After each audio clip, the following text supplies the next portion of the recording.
Why do so many retirees feel financially stressed even if they've saved millions? Listen to this episode. We've got a great solution for you. We hope you've been enjoying all the episodes from the Secure Your Retirement podcast. If you'd like to keep learning and receiving these episodes, then hit the subscribe button and turn on notifications by hitting the bell so you receive alerts when each episode comes out. We've helped thousands of listeners get on the path to securing their retirement. Now it's your turn. Let's dive in.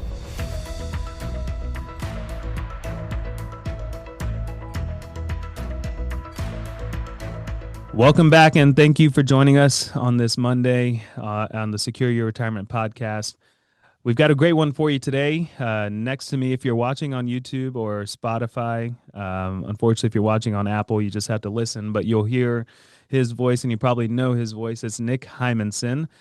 He is a certified financial planner on our team, as well as a senior wealth advisor.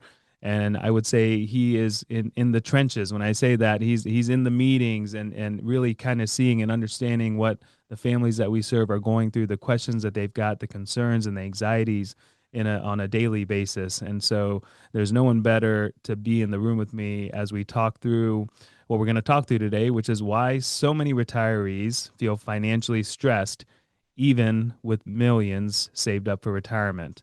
So Nick, thanks for being here. Yes, good to be here. All right, so how we're going to tackle this episode really is to talk a little bit about the issues and the stresses and the anxieties that we see as people are heading into retirement, planning for retirement. And I think it's really, when you think about retirement, you build up this picture in your mind of what you want it to be, and sometimes we ignore the processes that need to happen and the decisions that need to happen to make it be the way that you want it to be. And if we neglect that, that's where the stress starts to come in. If we don't feel confident in what we've done to plan and prepare for retirement, that's when the anxiety kicks in as well. So Nick, let's start this way, because I know that you're in these meetings and you hear and see a lot about what and how people are feeling. So let's talk about why retirement feels different than someone expects it to be as they walk into it.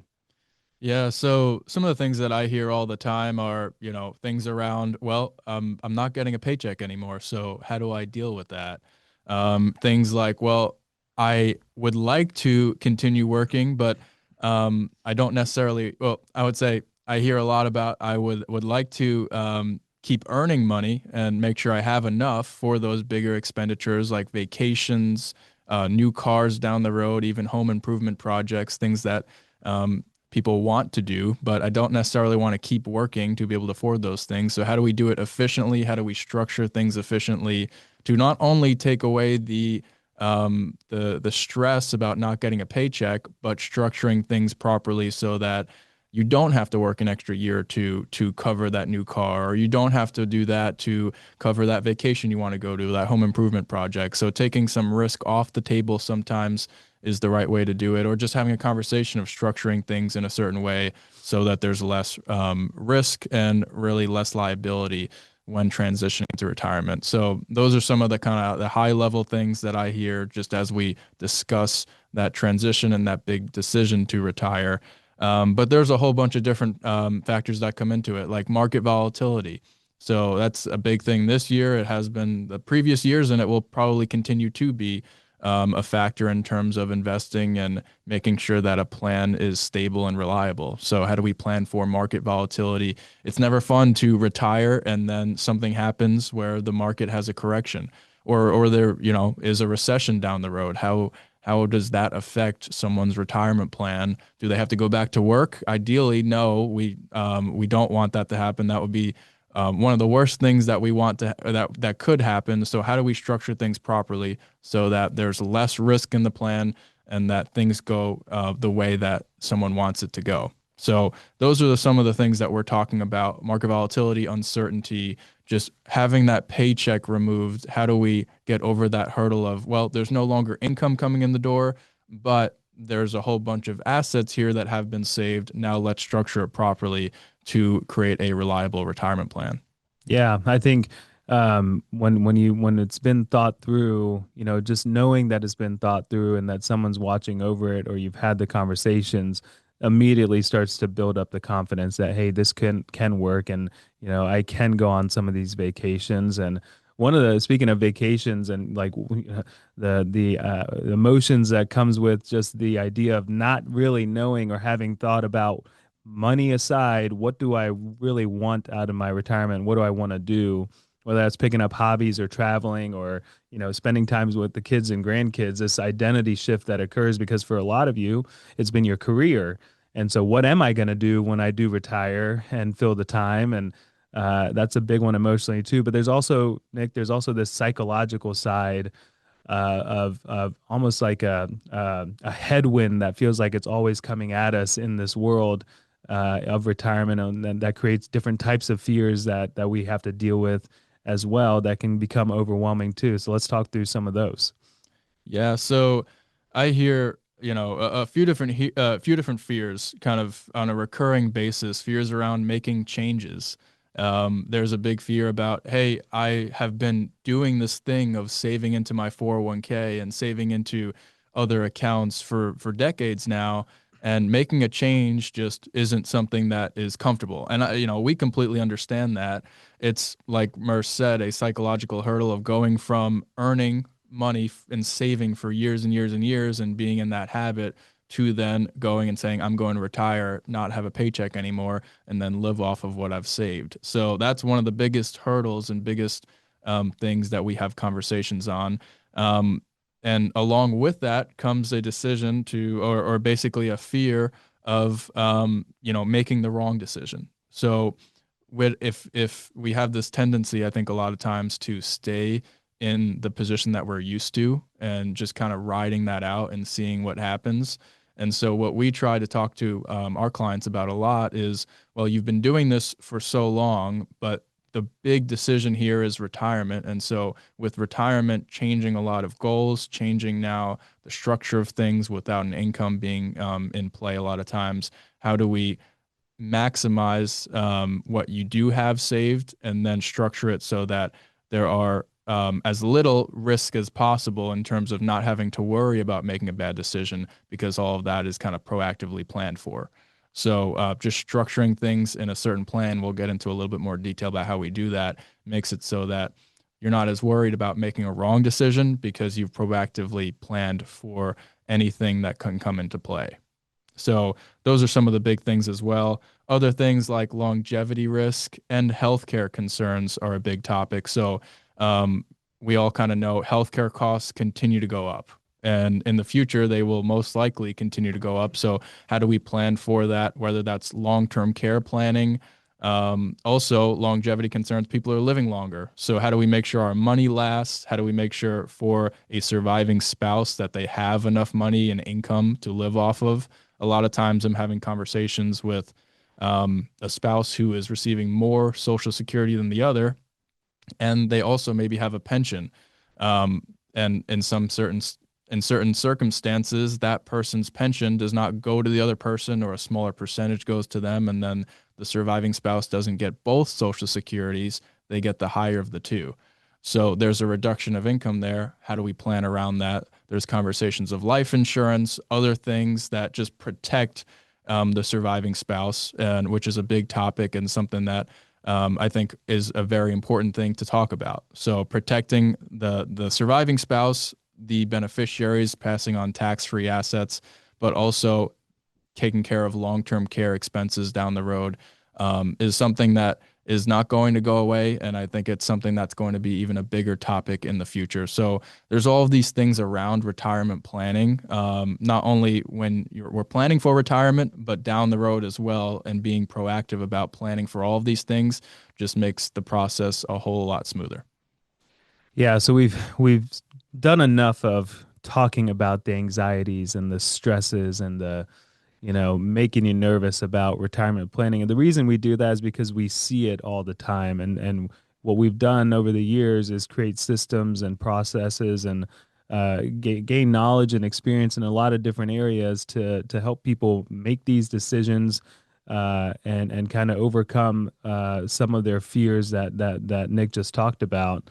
And you really, the only way that you overcome them is you talk about them. And I think that is not financial only. I think just talking about any fear that you have makes it less scary, and kind of getting more acquainted with what your this life shift that's about to happen if you're about to retire, what that's going to look like. But the only way you get comfortable and confident in it is that there's a plan around it that you can reference and you can revisit, and that continues to build you confidence. So what Raiden and I did this year is we wrote a book called The Peace of Mind Pathway. And that book, we've gotten tremendous amounts of feedback that it really helps tell the story of what we do. And it was good enough to where it actually became an Amazon bestseller, which we weren't anticipating at all. But it was a very nice thing to see that it was trending in the financial services section of book purchases on Amazon. Um, but really, in a nutshell, what that book is all about is in the pathway. There's three elements to the pathway. That we have the roadmap, we have the implementation phase, and then we have the nurture phase. The roadmap phase is really building that plan. We liken it a lot to a GPS. When you get in your car and you want to get to a destination, you type it into your GPS, and then it's going to tell you the turns, the distance, the mileage. If you're driving an electric car, it's going to tell you if you have enough gas. Well, if you have a regular car too, you know if you're going to have enough gas or not. But um, so it helps significantly getting us to our destination. If there's roadblocks in the way, if there's construction, if there's an accident, it typically is going to reroute us. We believe the same type of mentality and logic works in the financial planning world as well, but just through a really well done retirement focused financial plan that incorporates all of the income, the assets, the expenses, inflation, the what ifs, the markets, the growth rates, all those different things in one area where you can see it all flow, and you can play with it too to see, well, what if I did, buy a second home, or what if I did want to spend a little bit more on a vacation this year, and it helps give you answers at the end of the day. So that roadmap element of the pathway is huge. Once we have the roadmap built, then we go into implementation phase where our team now goes and puts those quote unquote assets into place, whether that's the build out of the financial plan or the scenarios that we want to run. But then also the investment strategy that's going to accompany the financial plan. We talk about buckets a lot to help mitigate risk, but also still maintain growth potential.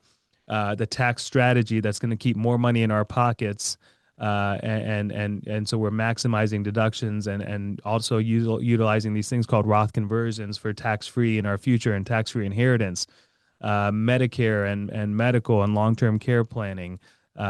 You've heard of Sean in our office today. He handles all of those conversations. So making sure our medical portion of our financial plan is taken care of, so there's no big surprises, even as healthcare costs rise on us. And then the last is the estate plan piece of it, making sure that all of that is all in a good spot too. So that's really implementation. We want to put all of those assets into place. And then the final piece is the nurture piece, where just like when you have a plant in your house, you need to water it, you need to and provide it sunlight and whatever type of food that plant may need. You need to take care of it for it to continue to grow and thrive. We believe the exact same thing when it comes to a financial plan. And really, to boil it down, we believe that there's five critical areas to retirement success. And it's all kind of built out in this pathway book that we have created, the Peace of Mind Pathway. Those five critical areas are making sure that we've got our risk management in place. We've optimized our income. We've talked through and understand how to have a unified healthcare plan. So that means pre-Medicare, Medicare, and long-term care. We've talked through tax strategy, and we feel good about tax strategy, ongoing tax strategy. And then our estate plan. If we're leaving money behind, where's it going? Is it getting where we want it to go? And is the legacy benefiting from it, or are they paying a bunch of taxes on it? So we believe if we have those five critical areas taken care of and we feel confident about them, then you can feel extremely confident about your retirement plan and your retirement success. Um, One way that we kind of make sure we stay on top of these five critical areas is through a handful of meetings that we curate every single year for the families that we serve. The first is what's called a financial planning strategy meeting, and it's in the first half of the year. And then, and as it sits right now, we're walking into the second meeting of the year, which is called tax strategy. Nick and the team kind of curate all of these meetings, and so he's the one that's sitting in all of these, hearing all these conversations. So, I know there's plenty of clients listening that know exactly how this goes, and they see the value and the benefit of having these meetings year over year as life changes. But for those not listening, Nick, if you could kind of give a breakdown of the two meetings and the purpose behind each, and kind of the outcomes of all of those. Yeah, so I'll start with the financial planning strategy meeting. That's in pretty much the first half of the year. And so we utilize that meeting as primarily a baseline financial planning meeting. So we will take our clients through their updated financial plan for that year. We'll talk about the investment strategy, we'll talk about cash flow, making sure that they have enough income for expenses. And we'll talk about, hey, what do you want to do this year? Is it vacations? Is it vacations plus a car purchase or a home improvement project, or something happened with this and I need to change that? Withdrawal strategies. So maybe we were taking withdrawals from one account previously. Now it makes sense to take a withdrawal from another account for tax reasons. Maybe required minimum distributions have started. And so that's a big topic for someone when they turn 73 as of this year. So those are some of the topics that we're going into and kind of implementing into someone's income plan and overall retirement plan. But that financial planning meeting is the most broad meeting we have throughout the year. So it can cover pretty much any topic around the five critical areas, whether that's estate planning, income planning, taxes, healthcare. We can even bring Sean in, or we can set up another whole meeting with him to talk about healthcare planning as well. So it's the most broad meeting. It sets us up to make a significant amount of very important decisions, not only that year, but in the future. And so that's what that meeting is really looking at, setting up for us for a baseline on how we can see things right now and what the goals are in the future. And then we can make decisions based off of that.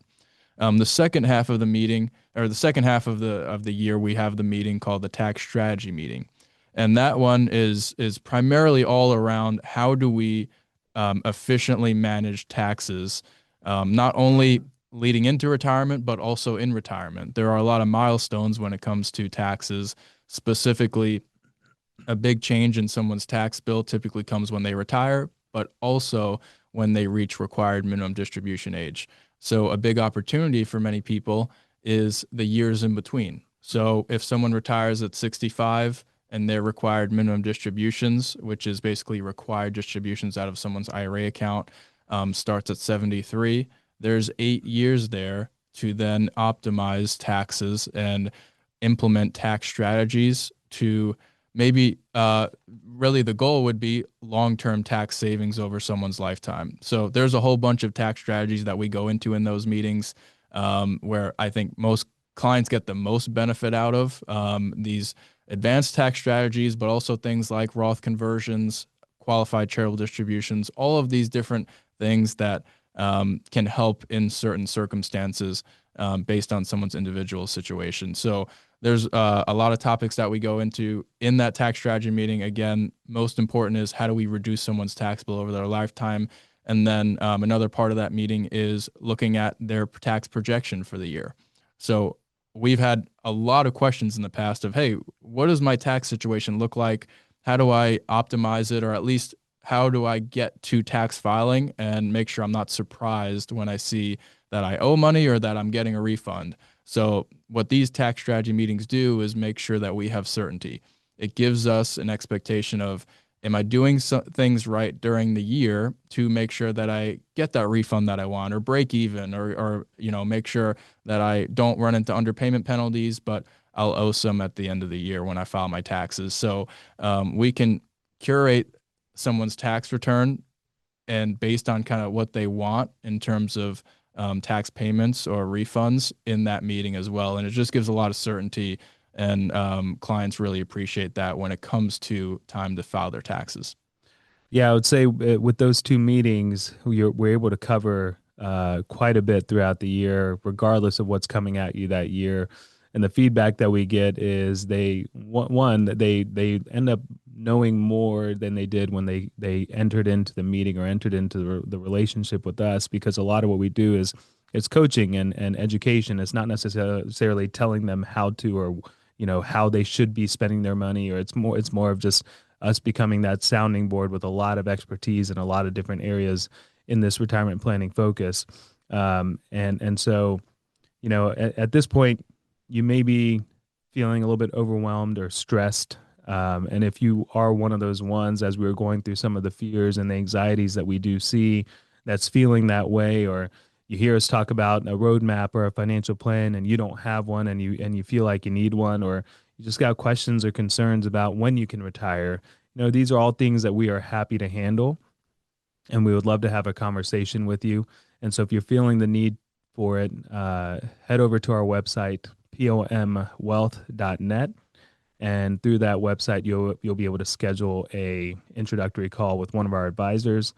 And then we're happy to go from there, kind of tell you how we operate, if we would be a good fit at all for you. We're very, very good and upfront about wanting to make sure that we can add value and that you're going to be able to see that value. And so we talk about what that looks like as well. But if you're interested in that, we would love to have the conversation with you. But for now, thanks again, Nick, for hopping on with me. And thank you, everyone, for tuning in on this Monday. We'll talk to you again next week. Take care. If you would like to find more information about Peace of Mind Wealth Management, we invite you to visit our website at pomwealth.net. If you go to the contact page and contact us, we'll send you a free copy of our book, The Peace of Mind Pathway. It lays out our process from beginning to end. Please visit our website. For more retirement tips, check out these videos. Also, if you find them valuable, please subscribe to our YouTube channel and give us a like.